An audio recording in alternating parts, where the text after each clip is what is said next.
사도신경으로 신앙고백 하나님께 드리시겠습니다. 나는 전능하신 아버지 하나님, 천지의 창조주를 믿습니다.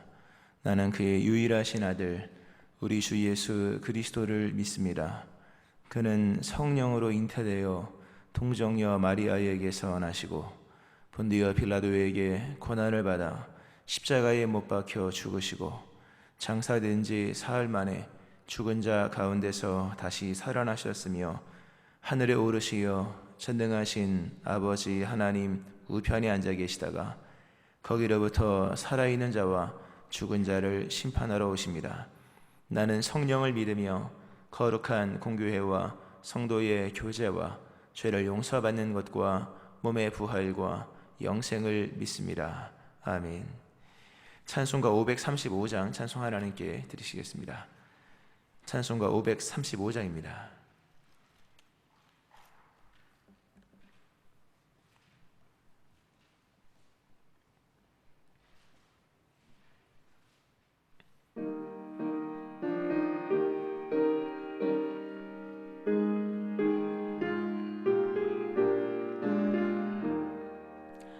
주 예수 내 문 밖에 기다려 섰으나 단단히 잠가두니 못 들어오시네.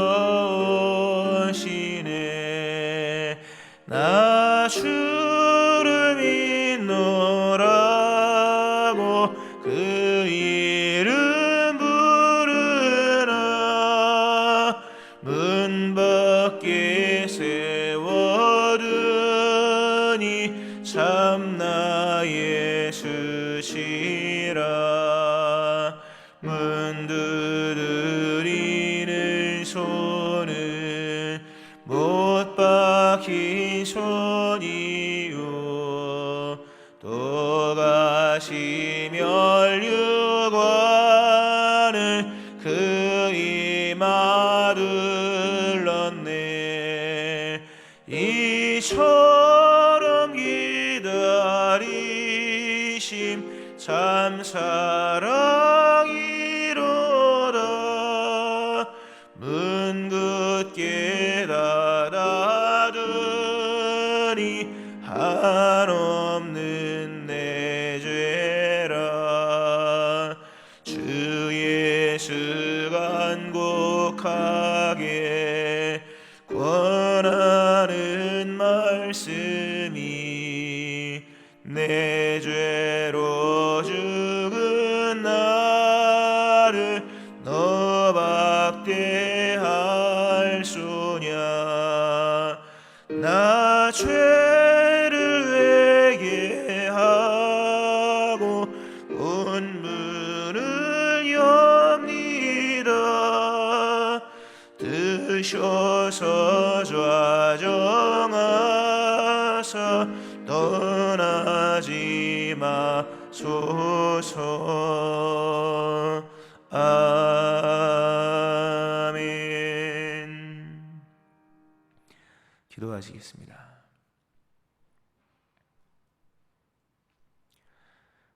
주의 전으로 불러주심을 감사드립니다. 하나님, 날마다 우리의 마음과 생각을 주관하시고 또 삶을 주관하셔서 주님께 나와 예배하는 것 기뻐하게 하시고 또 이 일에 피곤치 않도록 우리의 삶을 또 마음을 주관하시기를 원합니다. 이 일에 우리의 마음에 소원이 있게 하시고 우리의 중심이 이 일을 향할 수 있게 하여 주셔서 하나님을 예배하고 또 기도하고 주의 은혜를 사모하는 것이 우리의 삶의 목적임을 인정하고 또 즐거워함으로 또 소망 중에 나오는 저희를 되게 하여 주옵소서. 성령으로 충만하게 하시기 원합니다. 육체의 소욕을 따르지 않는 삶을 살기 원하지만 우리가 근본 육체인지라 육을 따라 살아갈 때가 많이 있습니다. 성령의 역사로 우리를 충만하게 이끄시며 비전으로 또 권능으로 또 하나님의 열심을 부어주셔서 우리가 주님을 향해 나오는 모든 것 힘있게 하시고 우리의 또 기쁨이 충만한 귀한 예배와 기도가 되기를 원합니다. 오늘도 사모하는 모든 자 위에 주의 성령을 충만함으로 채워 주옵소서. 마음의 소원이 있게 하심을 감사드립니다.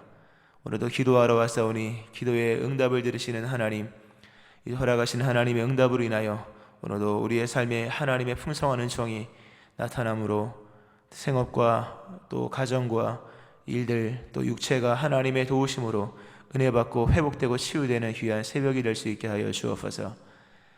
오늘도 귀한 생명의 말씀을 듣습니다. 하나님의 음성이 들려오며 믿음으로 응답할 수 있게 하여 주옵소서.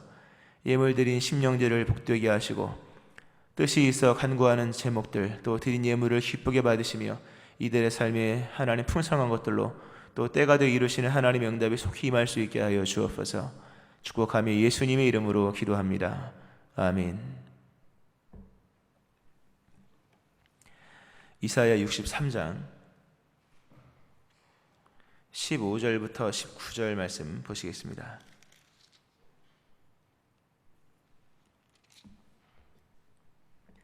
교도가시고 마지막 절 같이 합독하시겠습니다. 이사야 63장 15절부터 19절입니다. 주여 하늘에서 굽어 살피시며 주의 거룩하고 영화로운 처소에서 보옵소서. 주의 열성과 주의 능하신 행동이 이제 어디 있나이까?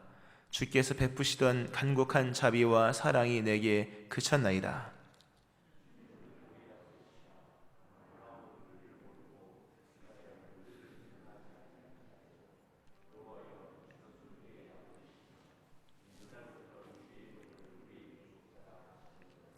여호와여 어찌하여 우리로 주의 길에서 떠나게 하시며 우리의 마음을 완고하게 하사 주를 경외하지 않게 하시나이까? 원하건대 주의 종들 곧 주의 기업인 지파들을 위하사 돌아오시옵소서.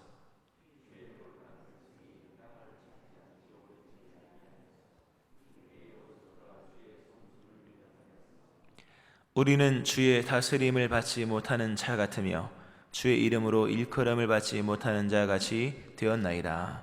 아멘.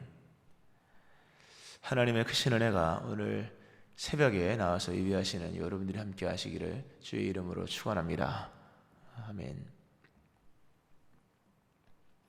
이 본문상의 이 기도는 이사야가 드리는 기도입니다. 63장 전체의 뒷부분인데 이스라엘이 하나님께 반역을 합니다. 하나님의 성령을 근심하게 하고 하나님의 뜻을 지속적으로 그리고 악의적으로 의도적으로 하나님을 거부합니다. 하나님의 반대편에 섰을 때 하나님이 그들에게 진노하시는 그 내용이 앞부분에 쭉 이어졌습니다. 그런 모습을 보면서 이스라엘에 대한 이제 그 이사야의 중보 기도가 나오는 것이고 또 바로 직전에 하나님께서 옛적에 출애굽할 때 베푸시던 그 은총을 회상하면서 하나님의 또다시 그 은혜를 베푸시기를 소망하는 그런 모습도 같이 이어지는 것 우리 볼 수 있고요. 오늘 이사야의 기도인데요. 기도 속에 담겨 있는 내용들을 보면 몇 가지를 사실 볼 수가 있습니다. 다양한 여러 가지 말씀들이 있는데 일단 이스라엘 백성들의 불순종의 결과가 어떤 것인가에 대해서 우리가 좀 볼 필요가 있습니다. 우리는 불순종이 단순히 그 상황에 그릇된 행동으로만 생각을 합니다. 하나님이 이것을 하라, 아침에 이것을 하라 했는데 그것을 안 하는 그렇게 아침에 뜻을 어긴 것, 가령 예를 들면 그렇게 생각을 하지만 모든 하나님의 말씀은 다 이유와 뜻이 있고 목적이 있는 것이므로 그 말씀을 저버리면 그 이유와 목적에서 빗나가게 되는 겁니다. 결과적으로 다른 결과가 나오게 되는 것이다 하는 거죠. 물론 그것이 불순종이 다른 결과가 나오기까지는 많은 시간이 걸립니다. 많은 시간이 걸리지만 일단 나타나기 시작하면 이것도 걷잡을 수 없는 것입니다. 모든 게 다 때가 있는 것인데 그 조정하고 교정하고 이게 잡을 수 있는 범위를 벗어나면 이 문제가 생기는 것처럼 이스라엘 백성들이 하나님께 불순종한 것이 단순히 말씀을 어긴 것처럼 처음에는 그냥 단순하죠. 안 해, 못해, 또는 하나님의 뜻을 외면할 수도 있지만 그 목적과 계획이 있는 말씀을 저버리면 그것이 문제가 된다고 하는 거죠. 여러 가지 문제가 발생을 합니다. 그리고 그 문제는 오늘 본문의 상황으로는 거의 심판적인 단계까지 온 겁니다. 더 이상 교정 불가, 더 이상 수정 불가, 이 정도까지 오는 상황에 이르게 되었다 하는 것이죠. 언제든지 욕심이 사망으로 가기까지, 욕심은 분명 사망으로 갑니다. 성령을 따라 행하지 않으면 육체의 소욕을 따라가다 보면 맨 마지막은 사망이거든요. 근데 거기까지 가는 데까지는 시간이 상당히 걸립니다. 그러나 상당히 걸릴지라도 가는 건 분명하다는 것을 아셔야 됩니다. 욕심이 죄를 낳고 욕심이 잉태한 죄를 낳고 죄가 장성하지 사망을 낳느니라.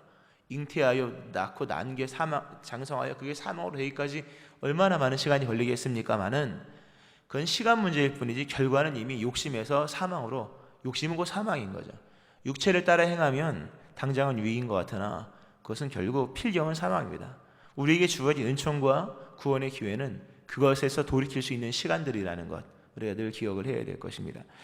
이스라엘 백성이 하나님께 불순종을 했을 때 어떤 여러 현상이 있습니다. 하나님이 일단 주의 열성, 주의 능하신 행동, 간곡한 자비와 사랑으로 베푸시는 하나님의 사랑이 멀게 느껴지는 거예요. 이 15절에 나오지 않습니까? 주의 열성이, 주의 능하신 행동이 이제 어디 있습니까? 그 베푸시던 간곡한 자비와 사랑이 그쳤나이다.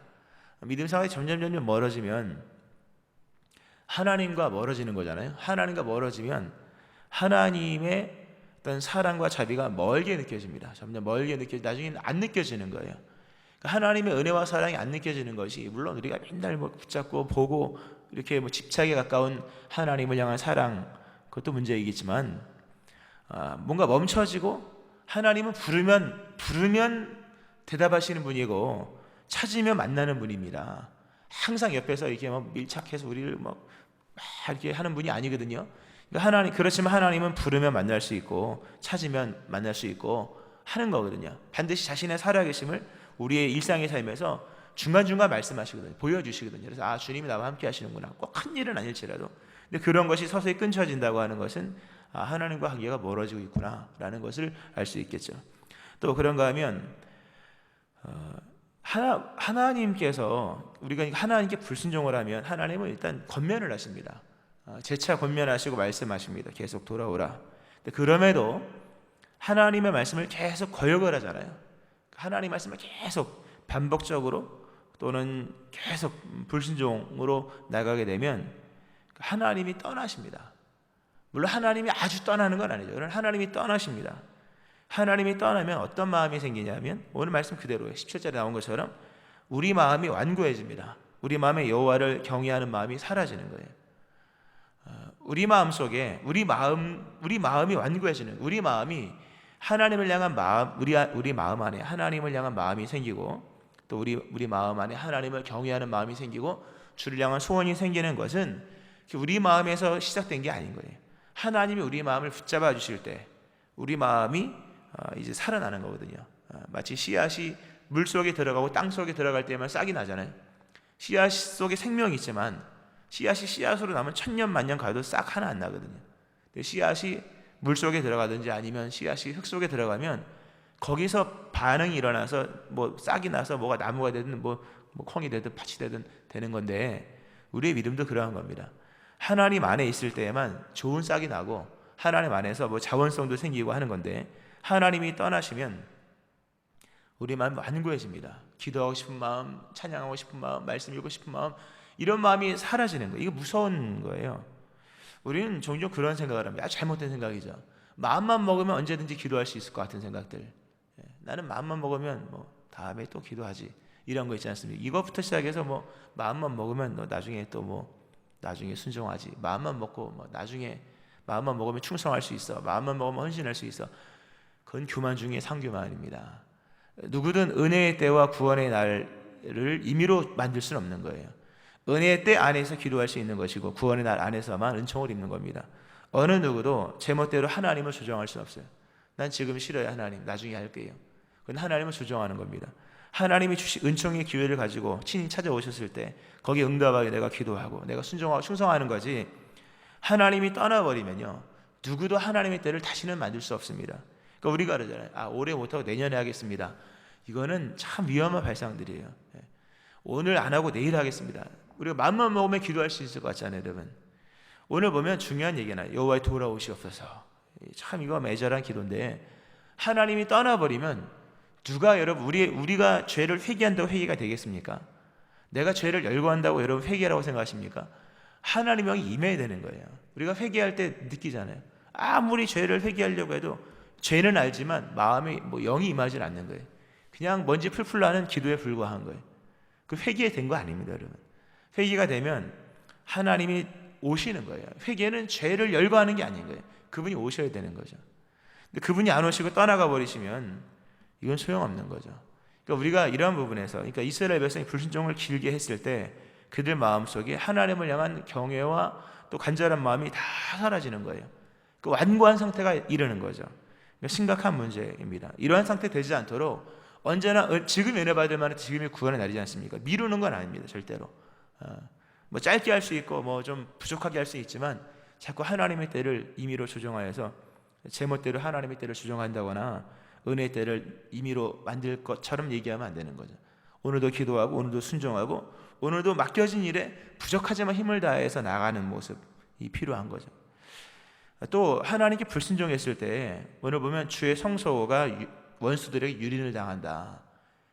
이거는 상징적 사건이에요. 단순히 군대가 연약해서 바벨론에 의해서 예루살렘 성전이 짓밟혔다 이런 얘기가 아닌 거예요. 이런 역사적인 상황 속에서 일어나는 여러 일들 중에 그냥 우리가 무시할 수도 있고 그냥 뭐 이거는 뭐 그냥 치부할 수 있는 여러 일도 있지만, 예루살렘 성전이 바벨론 군대에 짓밟힘을 당하고 그렇게 다 회파되는 것은 이건 상징적 사건입니다. 우리가 영의 눈을 떠야 됩니다. 우리의 삶 속에서는 일반적인 모든 사람에게 일어나는 일반적인 일이 있는가 하면 상징적인 사건들이 있는 거예요. 그러니까 하나님께서 우리에게 말씀하시는 사인, 그러니까 내가 너와 함께 한다라고 하는 그런 좋은 사인도 있잖아요. 반대로 우리가 하나님을 멀리 하며 나갔을 때 하나님께서 이렇게 사람 막대기 인생 채찍 같은 일들이 있는 거예요. 성경에 사람 막대기 인생 채찍 같은 게 있지 않습니까? 누군가 나에게 막대기 같은 역할을 할 때, 누군가 나에게 뭐 채찍같이 맞으면 아프잖아요. 이런 것들 좀 감당하기 힘든 아픔들, 이거는 하나님이 우리에게 말씀하시는 상징적인 사건들인 거예요. 그때는 뭡니까? 하나님을 찾으라. 이거 성소가 유린당했다라고 하는 것은 이건 결정적인 일이지 않습니까? 이건 단순한 사건이 아닌 거예요. 결정적인 일, 하나님 영광이 떠나는 거잖아요. 그러니까 이런 일을 우리가 이런 일이 없어야겠죠. 없어야겠고, 하나님은 이렇게 우리 역사적인 사건 속에서 자신의 역사를 개입을 하십니다. 사실 그 부분 앞부분에 보려다 말았는데, 이스라엘 역사가 단순한 역사가 아니라는 거잖아요. 우리가 지금 이스라엘 역사를 우리가 과도하게 너무 주관적으로 해석하는 게 아니지 않습니까? 성경이 말씀한 바대로 역사 속에서 하나님이 어떻게 역사하셨는가, 이스라엘의 히스토리 속에서 하나님 어떻게 개입하셨는가, 바로 그런 거죠. 그러니까 성소가 유린당했다고 하는 것은 결정적인 일인 거예요. 하나님 영광이 떠난 거예요. 그러니까 이런 일들이 우리의 삶에도 있다는 거죠. 아주 뭐 이게 심각한 일일 수도 있고, 아니면 정말 막대기를 톡톡톡 치는 것 같은 일이 생길 수도 있다는 거야. 이때는 깨달아야 될 것입니다. 이때는 하나님께로 나가야 되는구나 라는 거예요. 그때는 교정이 되는 거예요. 사실 그때는 범위 안에 있는 겁니다. 그러나 너무 멀리 가면 이게 이제 판을 다시 짜야 되잖아요. 너무 멀리 가면 판을 다시 짜야 돼요. 그래서 포로기가 생기는 거죠. 또 이 불순종의 요 결과가 뭐냐면, 주의 다스리심을 못할, 다시 19절에 보면 다스림을 받지 못하는 자 같으며 주의 이름으로 일컫는 받지 못하는 자 같다. 목자 없는 양같이, 그런 다스림을 받지 못하는 자, 목자 없는 양처럼 모든 걸 다 스스로 해야 되는 거예요. 그리고 소유되어지지 않은 버림받은 자. 세상에 사람들이 누군가를 막 취급하는 것은 그에게 주인이 없다는 것을 알기 때문인 거예요. 주인이 있으면 어느 누구것도 임의로 할 수 없습니다. 왜? 주인이 있으니까. 그러니까 목자 없는 양, 다스림 받지 못하는 사람, 이거는 어디를 가든 천대받는 거예요. 이런 일이 생기지 않도록. 불순종이 이런 결과를 가져옵니다. 여러 가지 뭐 이미 결국 이제 뭐 여러 이제 안 좋은 사건들이 터지고 하겠죠. 그러나 가장 우리가 두려워할 것은 아까 중간에 말씀드렸던 것처럼 우리 마음이 완고해지는 것, 우리 마음이 이 강팍해지는 것, 하나님을 찾고 싶은 마음이 들지 않는, 이거 심각한 문제입니다. 혹시라도 그런 마음이 있다면 하나님께 돌아와 회개할 뿐만 아니라 주님을 초대하셔야 돼요. 하나님 오시옵소서, 이렇게 하셔야 돼요. 정말 상황이 심각해지면 죄를 열거한다고 되는 게 아닙니다. 내 죄를 열거한다고 내 인생이 회복될 것 같습니까? 그건 인본적인 생각이에요. 내 문제 일어났다고 내가 고칩니까? 주님이 오셔야 되는 거예요. 주님이. 그러니까 정말 우리에게 필요한 기도는 성령님 오시옵소서, 예수님 오시옵소서, 그분의 충만함을 간구하는 기도, 이게 가장 중요한 기도 중의 기도입니다. 자, 이렇게 불순종의 결과가 생깁니다. 자, 이럴 때 혹시라도 이런 사람이 이런 현상을 겪고 있는 이런 처지에 있는 분이 여기 있다면 여기 있을지 모르겠네요. 왜냐하면 새벽에 나오는 건 쉽지가 않거든요. 어쨌든 이런 상황이 혹시라도 일어난다면, 또 일어난 사람들이 있다면 우리가 어떻게 될 것인가? 그럼에도 하나님을 믿어야 된다는 겁니다. 오늘 보면 이사야의 기도가 나와요. 이사야의 기도를 보면 참 이게 붙잡을 거 없는 기도를 드리는 거예요. 여기서 뭘 붙잡? 이스라엘이 이렇게 패역하여서 하나님께 죄를 범했는데 뭘 붙잡습니까? 붙잡을 게 없지만 믿음은 그래도 뭘 붙잡는 거잖아요. 붙잡고 힘을 얻는 건데 하나를 붙잡습니다. 그것은 가장 근본적인 걸 붙잡아요. 하나님은 우리 아버지시라. 그러면 16절에 보면 참 귀한 말씀 나오죠. 주는 우리의 아버지시라 하면서 아브라함은 우리를 모르고 이스라엘은 우리를 인정하지 아니할지라도 내가 믿음에서 떠나 아브라함도 나를 우리의 조상이죠. 아브라함 나를 인정하지 않고 이스라엘도 나를 버린 자처럼 여길지라도 그래도 하나님은 우리 아버지 아닙니까? 하면서 여호와여 주는 우리의 아버지시라. 여러분 아버지와 우리와의 관계, 우리가 다 아버지가 있잖아요. 아버지 어머니 밑에서 부모님 태어난 거잖아요. 아버지와 어머니 또 우리와의 관계는 법적 관계가 아니지 않습니까? 법적 관계가 아닌 거예요. 또 종교적 관계도 아니잖아요. 아버지와 우리와의 관계는 정말 그냥 아버지와 우리와의 관계인 거예요. 성경에서는 요한복음 1장에서 말씀하죠. 영접할 때, 예수 영접할 때 우리에게 주어지는 막강한 권세가 뭡니까? 율법을 뛰어넘어 종교적 관계를 뛰어넘어 법적 관계를 뛰어넘어 자녀가 되는 거예요. 자녀 되면 권세입니다. 다른 거 다 깨져도 심지어 부부는 이혼할 수 있어도 부모 자식 간은 이건 한번 맺어진 관계는 깨지는 법이 없습니다. 이거는 안 깨지잖아요. 여러분 부모 자식 간에 끊는 게 있습니까? 호적 파버린다고 여러분 뭐 호적으로 부모 자식 간 관계가 되는 건 아니잖아요. 하나님과 우리와의 관계가 아버지와 아들과의 관계예요. 그리스도 예수 안에서. 예수 안에 있으면 그래서 끊어지지 않는 거예요. 우리가 부족하고 허물이 얼마나 많습니까? 법으로 말하면 벌써 끊어졌을 것이고 행위로 말하면 벌써 잘라졌을 것이고 우리의 모든 여러분 남할 게 있겠습니까? 남할 게 없는 거죠. 그럼에도 우리의 붙잡을 수 있는 단 하나의 근거, 붙잡을 수 있는 그 영원한 근거가 뭐냐면 그리스도 예수 안에서 우리가 하나님의 자녀됨의 권세를 얻었다는 거예요. 자녀됨은 말 그대로 권세 중의 권세예요. 다른 거 다 끊어져도 그건 끊을 수가 없잖아요. 누가 끊습니까 그거를? 그건 끊어지지 않는 거예요. 유일하게 이 세상에 유일하게 끊어지지 않는 것은 아버지와 자녀와의 관계인 거죠. 이사야가 지금 그거를 붙잡습니다. 잡을 게 하나도 없죠. 이스라엘이 하나님께 범죄하여서 어느 것도 할 수가 없는, 하나님도 떠났고 이스라엘 백성 마음도 가십시오 필요 없습니다 이렇게 강팍한 마음이 생기고 이러한 상황이 놓여 있을 때 그래도 하나님을 믿는 이사야가 하나님께 기도하는 그 희망의 근거는 아버지라고 하는 거예요. 우리가 주의 이름을 부르기도 부끄러울 때가 있습니다. 그런 아버지의 이름은 부를 수가 있어요. 아버지잖아요. 성경에 이렇게 나와요. 어리석고 지혜 없는 백성아 여호와께 이같이 보답하느냐? 그는 너희 아버지시라. 너를 지으신 이가 아니냐? 그가 너를 만드시고 너를 세우셨다. 하나님께 이렇게 보답하느냐라고 말하면서 그는 너희 아버지다라는 얘기를 먼저 하십니다. 이게 신명기 32장 6절 말씀이죠. 하나님은 우리의 아버지입니다. 다른 거 다 끊어져도 아버지와 아들과 행위는 끊어지지 않은 거예요. 여러분 하나님을 부를 때, 아버지를 부를 때 하나님의 구원의 역사가 다시금 시작되는 거예요. 탕자가 집에 돌아올 수 있는 근거가 뭐겠습니까? 아버지 하나인 거예요. 그는 다 끊어진 거예요. 다 끊어진 거예요. 끊어졌지만 끊어지지 않는 그 하나가 있었음을 알았죠. 아버지. 돌아온 거예요. 돌아오니까 아버지도 아들을 맞이할 수밖에 없어요. 뭐 돈으로 얘기하면 다 끝난 거지만 아버지와 아들과의 관계는 사라지지 않는 관계라고 하는 겁니다. 누구도 이스라엘 백성을 도울 수 없습니다. 이제는 본문상에서 보면 뭐 아브라함도 떠났고 이스라엘 선조들도 다 떠났고 그런데 유일한 구원자로서 이스라엘 백성의 참 아버지이신 하나님을 간구합니다. 오늘도 여러분 그리스도 예수 안에서 자녀됨의 권세가 있습니다. 예수를 믿어야지 당연히. 예수를 믿는 자에게는 하나님의 자녀됨의 권세가 있어요. 아버지라 부를 자격이 있는 거예요. 아버지라 부를 때 하나님은 우리를 아들로서 건져주시는 거예요. 오늘도 우리의 소망의 근거는 그리스도 예수 그 안에 있는 자녀됨의 권세예요. 하나님 아버지를 부르시기를 축원합니다. 그 하나님이 여러분을 건져주세요. 반드시 건져주세요. 이거는 하여튼 이유여와 불문인 거예요. 법적 관계도 아니, 종교적 관계도 아니, 어떤 관계도 아닌 거예요. 아버지이기 때문인 거예요. 이 마지막 단 하나의 줄을 붙들고 이사야가 기도하는 거죠. 이사야의 기도의 내용을 보면 말씀드린 것처럼 돌아오시옵소서입니다. 하나님 돌아오시옵소서, 이거예요. 모든 게 무너졌을 때 드리는 기도 이거밖에 없는 거예요. 전적으로 하나님께 맡기는 거예요. 뭘 여기서 뭘 해달라, 뭘 해달라, 뭘 해달라. 뭘 안 해줬습니까? 하나님이 다 해줬죠. 해줬는데 못 받아서 문제고 안 해서 문제였죠. 그러니까 뭘 이렇게 지엽적으로 뭘 해달라 이거는 우리가 정상적 관계 속에서, 일반적 관계 속에서 드릴 수 있는 기도이지만 정말 파타나 인생 같은 인생 속에서 우리가 하나님께 기도할 수 있는 유일한 기도는 돌아오시옵소서라는 거죠.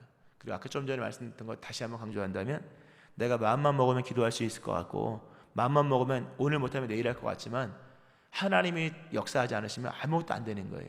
그러니까 그런 교만한 마음을 회개하고 하나님께서만 우리의 인생의 은혜와 기회를 만들 수 있는 분임을 기억하면서 하나님을 간구하면 하나님은 또 분명히 오세요. 신명기 30장 보면 우리가 하나님께 마음을 돌이키고 뜻을 돌이켜 하나님께로 나아가면 하나님은 우리를 회복시키시는데 거기서부터 회복시키십니다. 내가 있는 자리에서부터. 참 놀라운 신비한 말씀이에요. 내가 하나님을 떠나 멀리, 저 멀리 바벨론까지 끌려가서 정말로 성전과도 멀어지고 하나님께 기도했더니 바벨론에서부터 하나님 역사가 시작되는 거라는 거예요. 오늘도 하나님께 기도하면 오늘부터 하나님의 인생은 새롭게 시작되는 거예요. 오늘부터 하나님께 기도하면 하나님의 역사는 바로 그 멀어진 자리에서부터, 여러분 파탄한 인생의 자리에서부터 시작이 되는 거죠. 오늘도 희망이 있는 줄로 믿으시기 바랍니다. 주의 이름을 부르는 거예요. 거기서 회복이 되는 거죠. 마지막 한 가지는요, 오늘 이사야가 이제 하나님께 기도를 하는 내용이 나옵니다. 우리가 이사야서 참 길게 봅니다. 이사야서가 성경이 제일 길어요. 10편 빼고 얼마나 긴지 모릅니다. 이 긴 이사야서가 우리가 이사야서를 보고 있는데, 우리가 남은 자라고 하는 부분을 우리가 앞부분에서 좀 봤습니다. 한참 전이죠 벌써. 남은 자. 오늘 이사야의 기도는 한마디로 말하면 남은 자들의 기도입니다. 남은 자. 하나님은 언제나 대안이 있습니다. 종말의 때가 되기 전까지 하나님은 대안이 있어요. 그렇게 무책임하게 행동하시는 분이 아닙니다. 이스라엘 백성이 다 하나님을 떠났지만 안 떠난 사람들이 있는 거예요. 항상 바알에게 무릎 꿇지 않은 7,000명이 있었던 것처럼 이 당시 이 시대에, 이사야 시대에 모두가 다 하나님을 떠나 폐역한 상황에 놓여 있을지라도 하나님께서 남은 자들을 두십니다. 그 남은 자 바로 이사야 같은 사람이죠. 이사야. 또 이사야뿐만 아니라 여러 있죠. 또 예레미야 같은 사람들. 근데 그들을 보면 다 기도하는 사람들이에요. 성경에 보면 느헤미야, 에스라, 에스더, 다니엘 같은 사람들 다 큰 일을 이루었어요.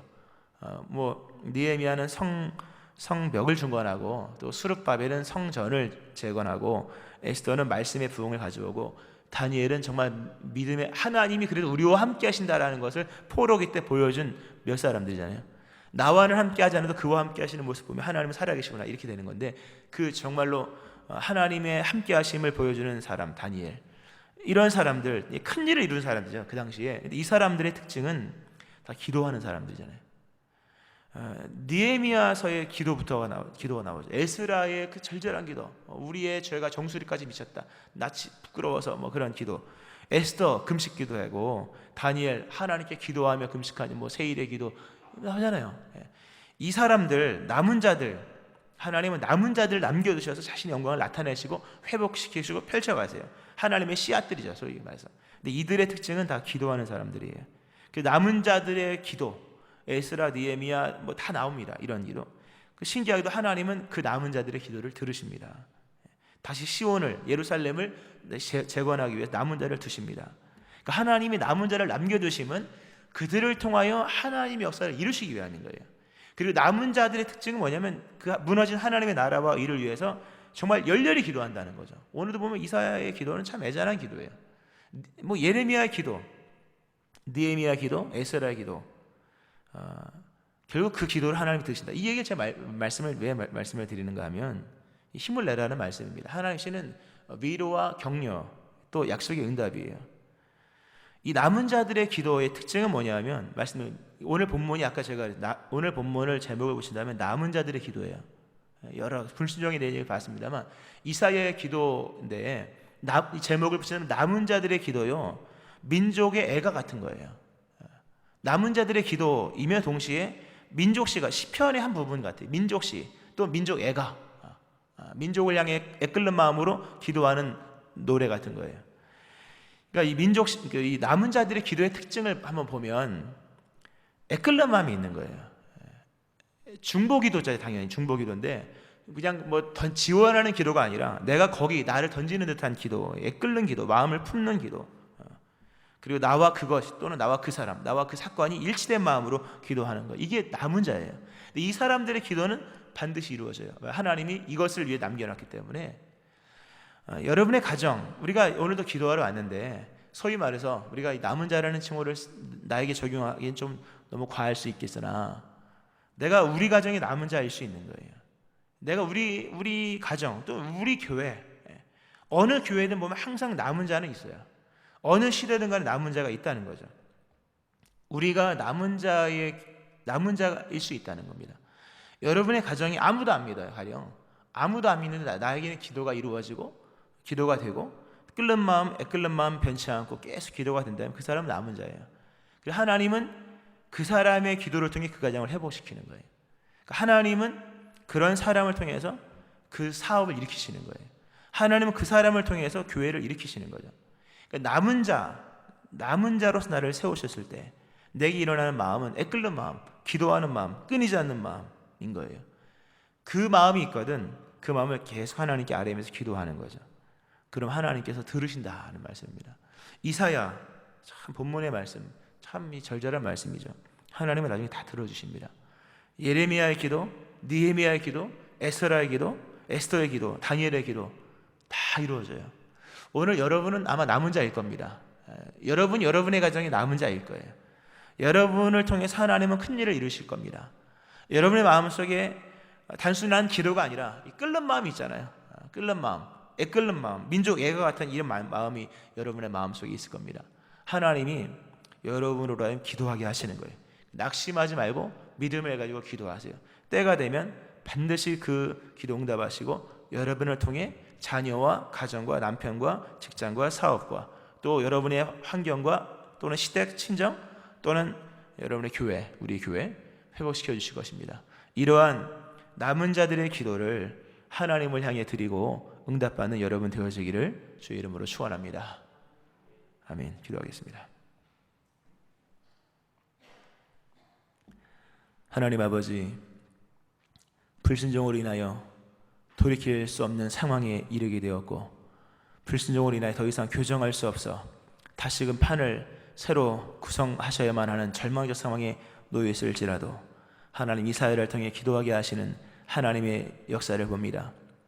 우리의 삶에 감당할 수 없는 여러 일들과 또 시련이 있을 때, 또 우리의 죄로 인하여 설령 그것이 생겨졌을 때 우리가 붙잡을 수 있는 것은 오직 하나님밖에 없음을 말씀하시는 주여, 아버지를 부르라 말씀하시는 주님, 우리가 붙잡을 수 있는 근거는 없습니다.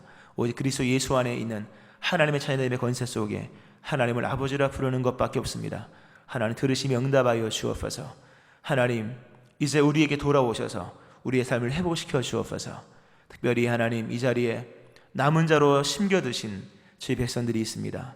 가정을 위해 남은 자로서 기도하고 또 자녀를 위해 남은 자로서 기도하며 이미 틀어진 상황 속에 하나님의 남은 자로 남아있어 그 상황을 놓고 기도하는 귀한 백성들, 그 마음에 간절한 기대와 소망과 애끓음이 있습니다. 하나님 남은 자들의 기도를 반드시 들어 응답하셔서 그들의 기도를 통해 역사를 회복시키신 것처럼 오늘 남은 자로 기도하는 저희 백성들을 위해 응답을 속히 허락하셔서 이들의 가정과 이들의 생업이 여호와의 기업으로 또 여호와의 가정으로 하나님의 복된 역사로서 세워지는 또 회복되어지고 응답되어지는 그 주님의 역사가 일어날 수 있게 하여 주옵소서. 이 믿음을 더하시며 이 신실함을 포기하지 아니하며 늘 기도하는 주의 백성 되게 하여 주옵소서. 예수님의 이름으로 기도합니다. 아멘. 337장 찬송 하나님께 드리시겠습니다. 337장입니다.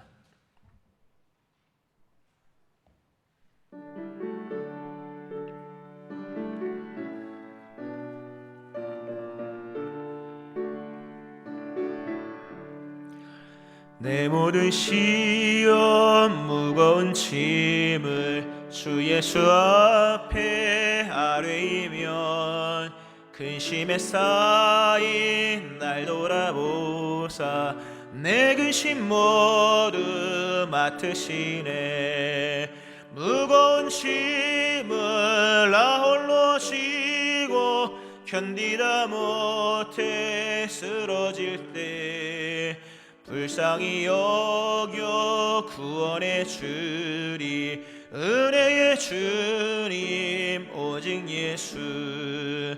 내 모든 괴로움 닥치는 환난 주 예수 앞에 아뢰이면 주께서 친히 날 구해 주사 넓으신 사랑 베푸시네. 무거운 짐을 나 홀로 지고 견디다 못해 쓰러질 때 불쌍히 여겨 구원해 주리. 은혜의 주님 오직 예수. 내 짐이 점점 무거워질 때 주 예수 앞에 아뢰이면 주께서 친히 날 구해 주사 내 대신 짐을 져주시네. 무거운 짐을 나 홀로 지고 견디다 못해 쓰러질 때 불쌍히 여겨 구원해 주리. 은혜의 주님 오직 예수. 마음의 시험 무서운 죄를 주 예수 앞에 아뢰이면 예수는 나의 능력이 되사 세상을 이길 힘주시네. 무거운 짐을 나 홀로 지고 견디다 못해 쓰러질 때 불쌍히 여겨 구원해 주리. 은혜의 주님 오직 예수. 오늘 말씀 기억하면서 주의 이름 부르고 간절히 기도할 때 하나님은 다 들으십니다. 낙심하지 말고 믿음으로 기도하면 여러분의 간구 들으셔서 회복시켜 주십니다. 교회를 위하여, 민족과 나라 위하여서, 또 코로나의 소멸과 또 날마다 교회가 부흥하기를 우리 주의 세 번 부르짖고 함께 통성으로 기도하시겠습니다. 주여,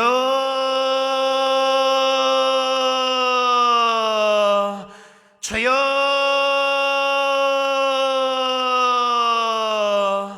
주여.